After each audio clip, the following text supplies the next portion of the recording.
Welcome to SplitSecond. If you want to buy the best sleeves or other magic-related accessories, head down to Dragon Shield using the affiliate link below. We are doing some Patreon changes, and this week we receive Filippos through our Patreon update. Wanna play some games with us? Go check our Patreon below. Bal is playing Warped Tour Theros, a Heliod Radiant Dawn list from Prosperity. Elder is going second trying Atraxa as his food chain commander. Josh is going third with his Pox list for Kroxa, Titan of Death's Hunger. And finally, Filippos, our guest today with Tivit, Seller of Secrets midrange, another list from Prosperity, with a couple of card changes though. Bal kept his first 7, happy enough with all that mana to have Heliod ready as fast as turn 2, hoping to draw into payoffs on the top 2.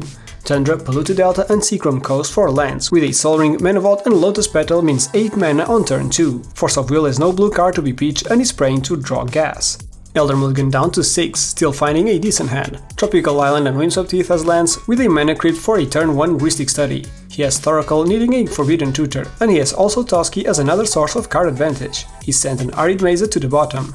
Josh was unfortunate to have to mulligan down to 5. He kept a Command Tower, Marsh Flats and Shivan Gorge for lands, with the last being an outlet for World Gorger loops. Speaking of which, Hopeless Nightmare is a new addition he's trying out. An Oppression is a brutal card that can easily put his opponent's Hell Vent. He sent to the bottom Shizo and Sulphurous Springs.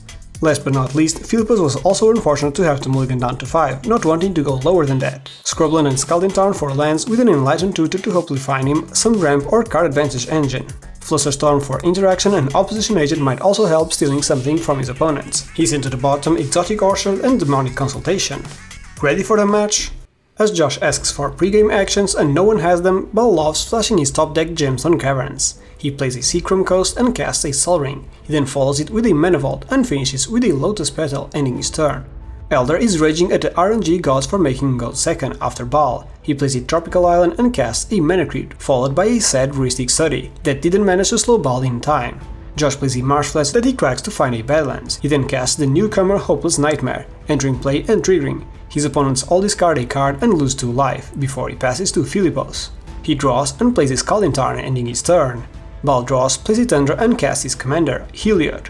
Ristic triggers and he doesn't pay for it. Not having found a good payoff, he passes without transforming the god yet. In case they remove them, he can still recast it next turn. We're back to Elder. He wins the crypt roll, draws, plays a Mox Diamond, discarding Windswept Heath and plays a Marsh Flats. He then casts Toski for some more card advantage and passes to Josh. He draws, plays a Command Tower and casts his commander, Kroxa, Titan of Death's Hunger. Ristic triggers and Elder draws a card. Then everyone discards a card, none discards none lands, and then Kroxa is sacrificed as Josh sends it to the command zone, passing the turn. In the end step still, Filippos cracks his turn for a Tundra and casts an Enlightened Tutor, triggering Ristic and unable to pay for it. He finds a Mana Crypt to the top and proceeds to his turn. He draws the Crypt, plays his Scrubland and then casts the Mana Crypt, triggering Ristic and paying for it, ending his turn with a lonely Opposition Agent on his hand. Bal gets to his turn, plays a Polluted Delta and then activates Heliod's Transform ability by paying 3 life. He then attacks Josh with his commander and passes. In the end step, Elder cracks his Marsh Flats and Filippos responds to it by flashing his Opposition Agent. While it is not a great target, Filippos' windows is short, because as soon as Josh untaps, it is quite likely that he will be forced to discard or cast Oppo by then, so he'd rather do it now and steal a land. Ristic triggers and he can't pay for it. Then Bal takes the opportunity to crack his Delta and find a basic island into play. Still in response, Bal casts a Throne of Eldraine, reduced by 1 due to Heliod. Ristic triggers again and he doesn't pay for it. Throne of Eldraine resolves and he chooses blue. He taps it for 4 and casts his last card in hand, Intuition, by paying only 1 blue. He targets Filippos and Ristic triggers. This time he does pay for Ristic, really wanting it to resolve. And it does. He finds Echo of Eons, Time Twister and Windfall, and he is given Echo of Eons, which he also proceeds to hard cast, hoping to find them rocks and payoffs. Since he's now out of any mana, Ristic triggers and he can't pay, but it does resolve. Everyone shuffles their hands and graveyards into the library and draws 7. Filippos finds a great new 7, and while the other players think Bal is going off, he just passes priority on the Opposition Agent, which allows Filippos to see Elder's new 8 cards in hand and get from his deck a Scrubland. Elder then taps and takes 3 from the crypt. He plays an Underground Sea and then attacks Bal with Toski, triggering and drawing a card. He then discards that cleanup, saving some interaction for Bal, as the table fears he might try to go for it again. Josh gets to his turn, plays his Sulphur Springs and then casts a Dragon's Rage Channeler. Ristic triggers and he doesn't pay. Not only so Elder has more interaction hopefully, as well as he wants to slam dunk that Waste Not against any of Bal's possible shenanigans. His deck also revolves around wheels and forced draw spells into this card, like Burning Inquiry, so Waste Not feels extra good in this scenario. Darcy and Ristic both trigger and Elder draws one card and Josh surveils a mountain to the graveyard, shipping it to Filippos. Our guest, having gone down to a mull to 5, then discarding to Kroxa and being hellbent with an opposition agent on the stack, is now untapping with 4 mana and a fresh new 7. Somewhat the dream, right? He is safe from his creeps roll, draws, plays a Flooded Strand and cracks it for his own Underground Sea. He then casts an Imposter mech, Ristic triggers, and he gladly doesn't pay for it. The table sees where this is going, and Eller mentions the possibility of removing Baal's Heliod, so that the mech can enter as a copy of it. However, the mere existence of another Heliod opposing Baal could help out with messing with Baal's plans while willing, so the mech does enter as a copy of Baal's transformed Heliod.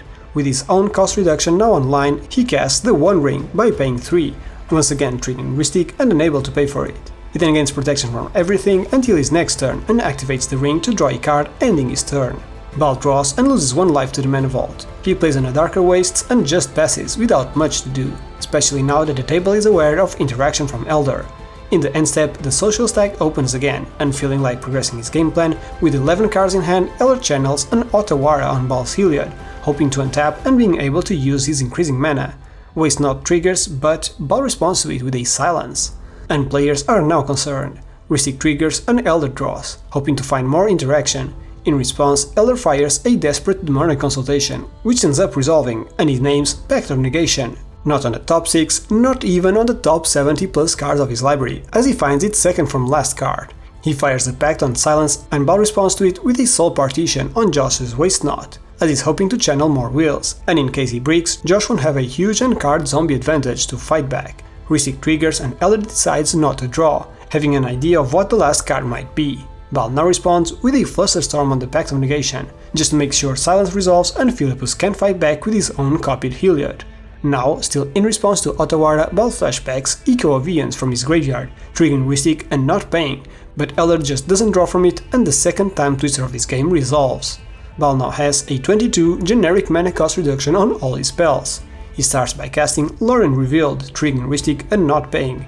He then follows with a Manifold Key, triggering Ristic again and not paying.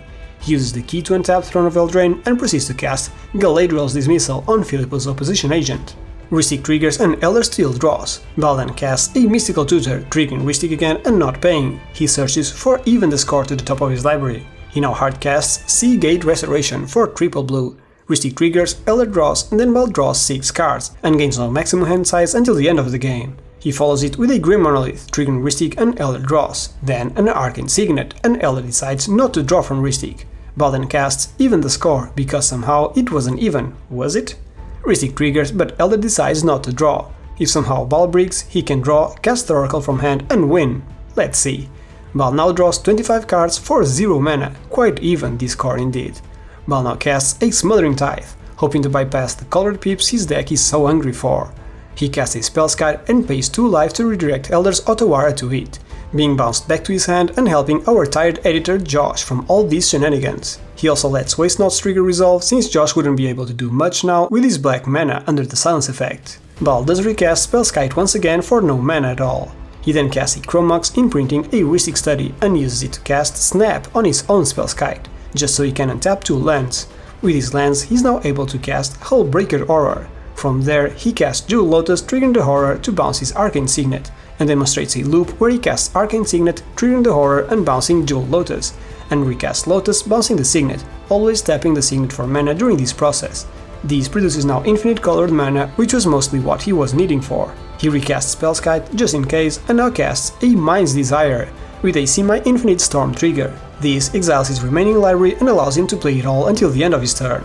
All he is looking for is Blind Obedience. Now, he just demonstrates the Hullbreaker Aura loop once again, but through each cast he extorts, and therefore he can bypass Filippos' One Ring protection and kill the entire table. GG. Thank you for joining us for today's match, everyone. If you would like to play with us, like Filippos, check out our Patreon below. Speaking of which, we'd like to start the credits by thanking our current patrons, and especially Izanagi, Ajimo, Dragon House Cat, Pina, Ricardo, Katerina and Zenon, our stack breakers. If you want to support us, you can do so by liking this video, subscribing, or by becoming a patron yourself. If you enjoyed this video, please leave a like and a comment below, it greatly helps the channel. You can also take a look at one of these videos here.